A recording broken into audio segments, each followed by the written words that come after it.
This is Legends with Bevo. Thanks to Anytime Fitness Glenelg, Renelec Electrical Services.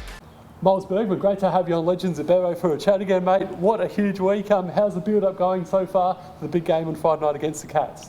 Yeah, definitely. I think everyone's very excited and pretty nervous, but we're trying to go at it like it's a normal week. So just really excited and a lot of smiles on the track. But yeah, we're ready to go, I think.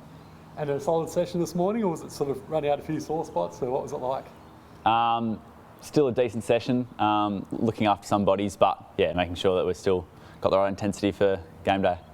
And your first final, mate, you must be absolutely pumped. Yeah, definitely. It's a real privilege and I'm really excited to get into it. And a 2-point win on Friday night against the Dogs.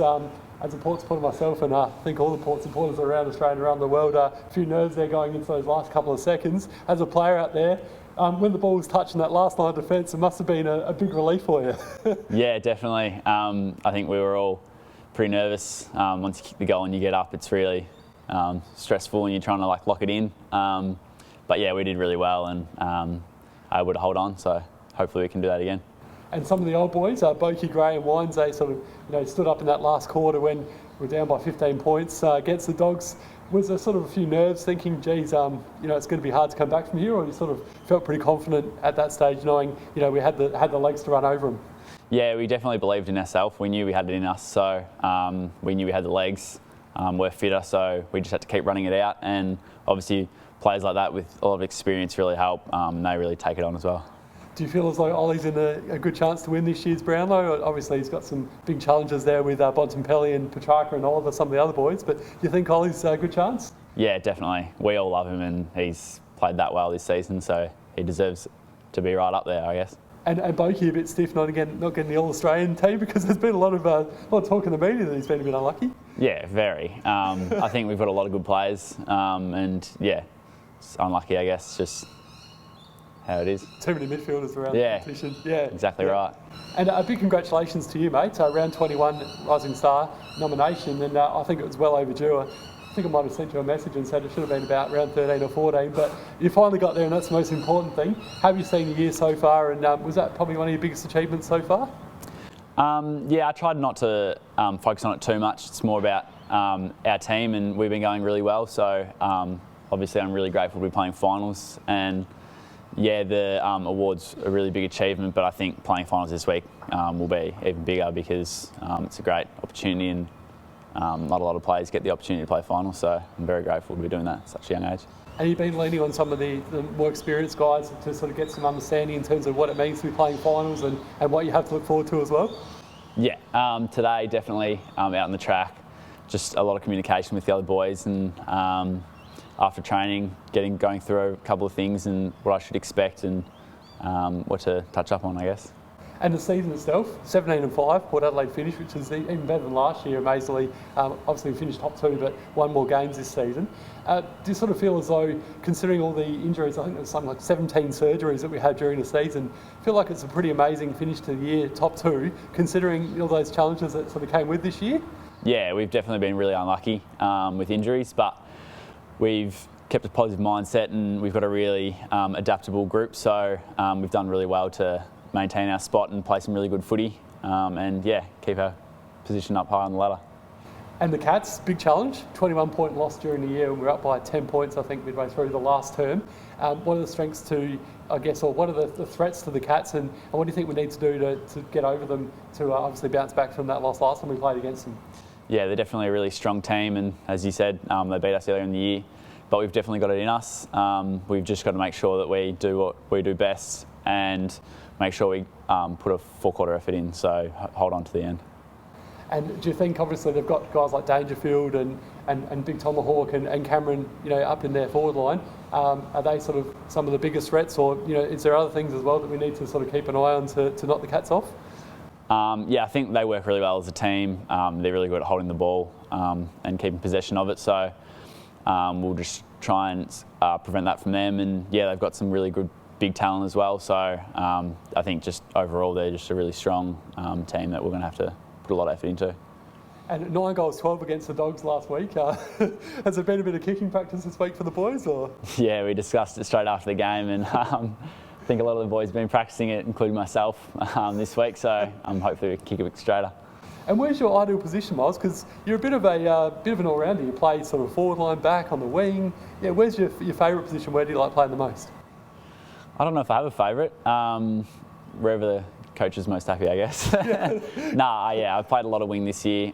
Started off at half-back. Started this year and a bit of last year, and I got drafted as a forward, so I've played a bit everywhere and get comfortable anywhere, really. Just happy to be playing AFL footy, hey? Exactly right, yeah. And it's been your first full season. Last year, I think 7 times you were in emergency, which is phenomenal. How have you found this year's season of the AFL, and did it meet your expectations, or you found it sort of tougher than what you thought it would be? Yeah, it's definitely a step up, and it takes you a while to adapt. So you just got to play your team role, and slowly you get more comfortable and start to feel it more at home. So. And most of the season, well, especially in recent times, you've been playing against opposition with no crowds or very small crowds. How have you found that? Has it been a bit of a weird situation? You're kind of getting a bit used to it now? Yeah, definitely. I think if I hadn't played a game when I first played, it would feel all right because I'm used to not having the biggest crowds. But once you've played a couple of games and you get to no crowds, it feels like a training session where you're just out there running around, bit of match sim, pretty weird. But I think after a while you sort of zone out of it and you just sort of honed in on the game and And this year, Port's 6-0 at Marvel. Was there any thought about playing all your home finals at Marvel? Yeah, we talked about that too. I haven't lost a game down in Melbourne, so wouldn't mind it, but it doesn't sound like it at the moment. Yeah. And 15,000? Obviously, still it's better than no crowd at all, but are you disappointed in that, or are you just sort of happy just playing in front of a crowd just generally with the last few weeks the way it's been? Yeah, we'd love to have everyone that we can have there, but having a crowd at all is very grateful for us, and having a home final as well means a lot. We get to show our fans that we really want to play for them and try and get the win for them. And there's talk about the prelim final being in Perth as well. Is that a bit of a stitch up, or are you just happy to play wherever you can and as long as you win the flag, it doesn't really matter sort of situation? Yeah, I mean, at the end of the day, with what's going on at the moment in the world, we've got to do what we have to. So if it means avoiding isolation and COVID and being able to play the games, I think that's what's best for the whole of the AFL. So. And the COVID situation, how have you dealt with it this year, mate? Because obviously it's been a bit of a funny season. I think one day you didn't know whether you were going to be staying in Adelaide, then you went to Melbourne, and then you came back to Adelaide the next day, and absolutely crazy scenes. How have you found the season with the whole COVID thing and being in hubs and obviously the quarantine as well you've had to go through?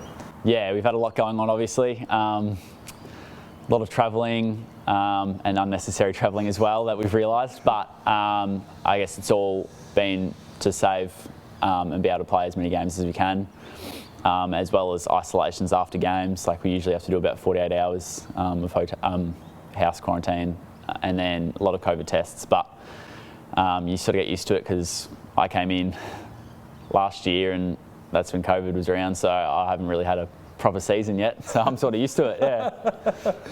And before I let you go, you live with Hazy, Sam Hayes, and also Duursma. What's it like living with those boys? Do they have any sort of annoying habits, and who does all the cooking in the house? No, not too annoying.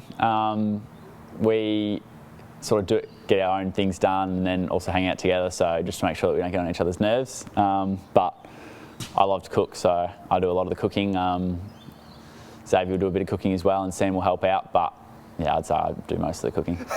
You said help out, so that means loosely he doesn't do much cooking in that case.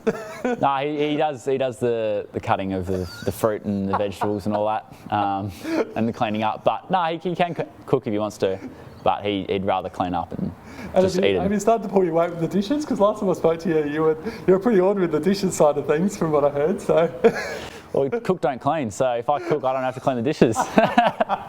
That's smart and well played. So, yeah. Well, a big thank you to Loukas Founten for teeing up today's interview. Miles Berg, always a great chat to you, mate. Big game against the Cats. All the very best on Friday night, and we look forward to speaking to you again soon. Thanks, Dave. Thanks, Bevo.